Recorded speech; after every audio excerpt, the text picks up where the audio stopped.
Hello guys. Ako nga pala si Austin. Student ako ni Coach Miranda. From crypto primer up to mentoring, in-enroll ko lahat yan.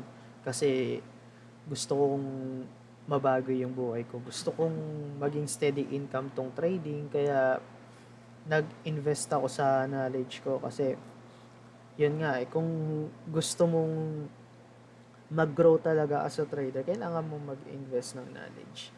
Yun nga, hanggang sa nung nakarating na ako sa mentoring, dito dito ko nalaman lahat ng blind spots ko, dito ko nalaman lahat ng weaknesses ko, dito ko nalaman lahat ng strengths ko. Actually, dito lahat na-refine. Dito ko mas na-express yung sarili ko sa mentoring. Kumbaga masasabi ko, kulang siguro yung crypto primer, kulang yung beginners, kulang rin yung intermediate. Dapat talaga may magga-guide sa'yo eh. Hindi pwedeng yung, yan, takbo ka lang ng takbo, walang patutunguhan. Hindi mo alam kung saan ka na nakakarating. Liku-liko na. Hindi katulad dito sa mentoring. Talagang mas na-guide ako. Grabe, ang daming aha moments. Parang dati, banat lang ako ng banat na pagbukas ng chart. MACD, RSI, yung kagad una kong titignan. Pag nasa baba yan, bili agad. Yun, talo. Tapos, nung mentoring yan, mas natutunan ko yung paano ba ang step by step ng naked charting. Nalaman ko na ito pala muna una mong gagawin.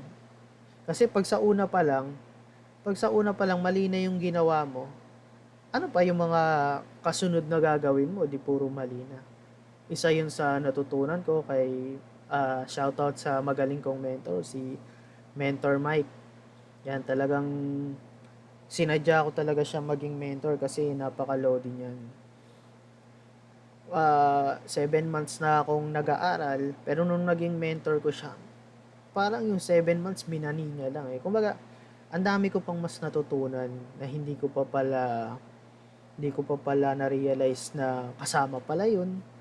Matututunan ko pala yung ganung habits. Dapat ma-adapt ko pala yung ganun. Unahin mo muna yung ganito. Kasi step by step ka dapat eh. Pag may na-miss ka doon, or may mali ka nagawa doon, lahat na ng kasunod, mali na. Ang gusto ko pa dito sa mentoring namin, may community kami. Masaya lahat. May mga kaklase ako, nagtatanungan kami kung ano ba yung mga tama at mali namin nagawa. Papakita namin yung chart namin. Tapos si Lodi Mentor Mike, ayun yung magva-validate nung mga tama. Siya magsasabi nung mali. Para, alam mo yun, kumbaga kasi sa amin, parang araw-araw kaming nag-aaral eh. Ayun yung gusto ni Mentor Mike eh. Hindi kanya papabayaan eh. Kailangan parang siguro pagkatapos nitong mentoring, dapat lahat mayaman tayo. Hindi naman sa mayaman agad, papunta sa pagka payaman. Payaman, no? Ah, siguro kung bibigyan ulit ako ng chance, ah, ma magme-mentoring session uli ako kasi gusto ko pa ma-refine yung mga knowledge ko eh. Gusto ko pa mahasa ng mahasa eh.